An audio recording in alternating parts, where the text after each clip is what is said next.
I installed the cameras to feel safe. I want to start there because the irony of it is the part I still can't sit with comfortably. There had been a string of break-ins on my street over the summer. Nothing violent, just garages and a couple of ground-floor windows, and I live alone. And after the third one, I decided I'd had enough of lying awake listening to the house. So I bought a set of smart cameras. 3 of them. One for the front door, one for the back, and one indoor camera on a shelf in the living room. The kind that pans and tilts and has a little speaker so you can talk through it. I set them all up myself in an afternoon.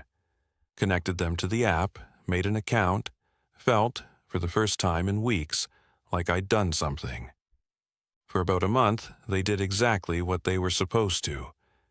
I'd get a notification when a delivery arrived. I'd check the back garden when a fox set off the motion sensor at night. I'd watch my own living room from my desk at work, the empty sofa, the afternoon light moving across the floor, and feel reassured by how boring it was. The first thing that was wrong, I almost didn't notice. I was at work, and I opened the app out of habit, and the living room camera was pointed at the wrong place. Instead of facing the room the way I'd set it, it was turned toward the hallway door. The camera can pan, that's the point of it. But it only pans when someone moves it, either by hand or through the app. I hadn't touched it. I lived alone. I told myself I must have knocked it that morning, or bumped the shelf, and I used the app to turn it back to face the room, and I didn't think about it again. 2 days later, it was facing the hallway door again. This time, I knew I hadn't touched it. I'd been gone since 7 that morning. I turned it back, and I sat at my desk and watched it for a while, the way you watch something you're trying to catch out. It didn't move, nothing happened. I felt slightly foolish. That night, at home, I was reading on the sofa when I heard the camera move. It makes a small sound, a soft mechanical whir, very quiet, but in a silent room you hear it. I looked up, the camera was turning. Slowly, smoothly, on its own, panning away from the room and toward me, toward the sofa, until it stopped with the lens pointed directly at where I was sitting. I stared at it. It stared back. I told myself there was an explanation, a glitch, a scheduled patrol feature I'd switched on by accident. I got up and unplugged it, and I looked up the patrol setting on my phone, and I had not switched it on. It was off. The camera was not supposed to move by itself, and it had moved by itself twice during the day and once while I watched. I changed my password that night. I want you to know I did the obvious thing. I went into the account, changed the password to something long and random, and felt better. 3 nights later, I woke up at around 2 in the morning because the bedroom was glowing faintly. I keep the front door cameras app open on a tablet on my nightstand, screen dimmed, as a kind of nightlight in habit. The screen had come on by itself, and the indoor camera's feed was up, not the front door, the indoor one, which I'd plugged back in days earlier and, I'm embarrassed to say, gotten comfortable with again. The night vision was on. The image was that gray-green you get in the dark, and the camera was slowly panning across my living room I wasn't in, as though someone were looking for something, or someone. While I watched the tablet, the camera stopped moving, and then, through the little speaker on the device, in my dark and empty living room 1 floor below me, a voice said, "Hello?" It was not a voice I knew. It was calm and slightly amused and unmistakably a real person speaking in real time, testing whether the speaker worked, the way you'd tap a microphone. I did not go downstairs. I want to be clear about that, in case you're imagining I crept down to confront an empty room bravely. I locked the bedroom door, I called the police from under the covers like a child, and I waited. The house was empty when they arrived. Of course it was. No broken windows, no forced doors. The voice hadn't come from someone in my living room.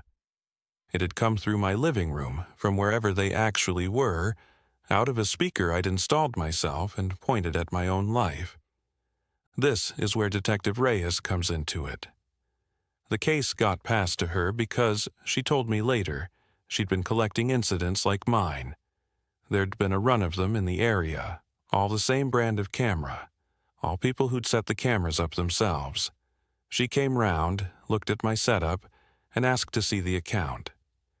She showed me the part of the app I'd never looked at. The list of authorized devices and recent logins. Mine were there, my phone, my work laptop, the tablet. And underneath them, 3 more. 3 devices I didn't recognize logged into my camera account. One of them had first connected 11 days before I bought the cameras. That date stopped me. 11 days before I bought the cameras. Reyes explained it without drama, which somehow made it worse. The login credentials hadn't been guessed. They'd come from a data breach, a completely unrelated website I'd used years ago, where I'd used the same email and a similar password, the way most people do. That combination had been sitting in a list traded online for years. When I made my camera account with that same email and a password close enough to the old one, I'd essentially handed someone a key they already had a copy of. The 11 days before was the part she had to explain twice before I understood it. The person hadn't broken into my account after I set up the cameras. They'd had access to that email and password combination for a long time. They had been watching the account, a lot of accounts probably, automatically, waiting to see when a camera got attached to one. The moment I connected my cameras, I lit up on a list somewhere as a house that now had eyes inside it. Eyes that someone else could borrow. Changing my password the first time had done nothing, by the way. The unfamiliar devices were already authorized sessions. A password change doesn't always kick out devices that are already logged in. They'd simply stayed connected, watching me change the password, watching me feel safe. Reyes had me remove every unrecognized device, turn on 2-factor authentication, and, her recommendation, physically unplug the indoor camera for good. She said the outdoor ones were one thing. The indoor one was a microphone and a movable eye inside my home that I had connected to the internet and secured with a password from a decade-old breach.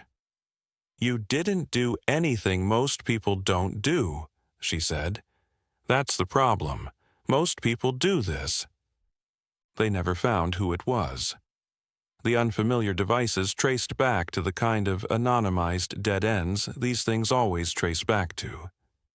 Reyes was honest with me, the way she apparently is with everyone. Without a suspect, a case like this mostly becomes a warning you give to the next person.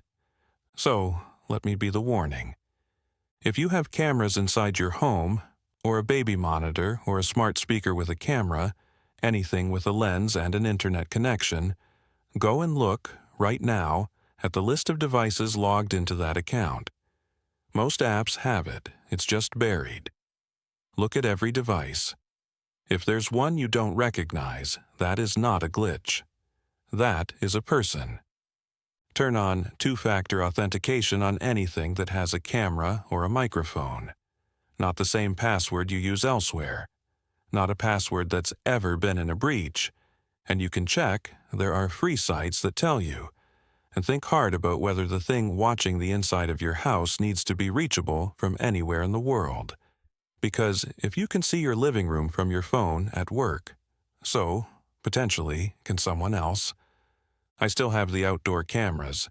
The indoor one is in a drawer, unplugged, and it's staying there. What I can't get rid of is the sound of that voice. Calm, amused, saying hello into my empty living room in the dark at 2 a.m, not to frighten me, I don't think. Just checking the speaker worked. Just confirming the connection. The way you'd tap a microphone before you start to use it. I never found out what they planned to use it for. I'm trying to be grateful that I unplugged it before I found out.